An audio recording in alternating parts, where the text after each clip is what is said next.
which I accepted. That's all. Are you the kingpin of the Mount Kenya region? Which office is that? Of course, you were endorsed. You are endorsed by a section of members from majorly the East, where you hail from. You never dismissed that. Which office is that? Your Excellency, other than the Kingpin issue, there are a majority of members of parliament who met in Nanyuki from the Mount Kenya region, that is before you ascended to the office of Deputy President, and endorsed yourself as their link in government. To the executive. You have ascended to that office now.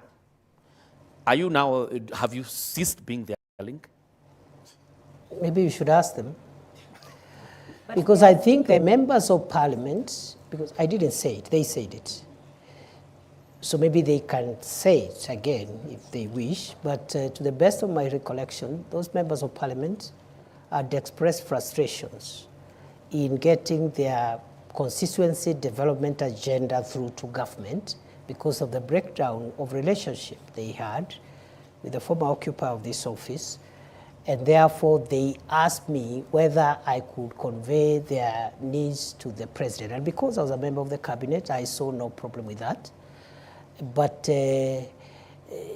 whether or not they would continue asking me to convey their messages, it's up to them to decide. Your Excellency, that region. Sir, you come from that region, the Mount Kenya region. Tharaka Nithi, where you come from, is nestled in Mount Kenya region. I want to know, because Kenya Kwanza had promises it made towards the people of that region. So who will be pushing for the implementation of these promises? That region, like other regions in Kenya, has very many elected leaders. The office I occupy now as Deputy President is an office of the Republic.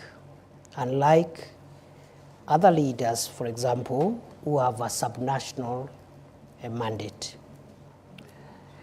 And therefore, the way I see it is that the people from the region you're referring to, which happens to be where I was born and raised, have a right, just like the people from the coast, Western, Nyanza, Rift Valley, Northeastern. They have a right to use this office, because it's a national office, to channel their needs, interests to the government. So I see no contradiction, I see no change of position, and the only thing I don't understand is this thing about the kingpin or something. I don't understand it because there is no office like that. Well, and are you still hopeful, and do you think there is a possibility of you becoming William Ruto's running mate come 2027? How would I know? Your Excellency, then you've talked about development and, those members of parliament using this office to lobby for development. Shouldn't then development be a democratic right so that then there is no need to lobby and to push for it? That's not true. The reason you have subnational representation of political leaders, members of the National Assembly, members of the Senate, their mandate is subnational.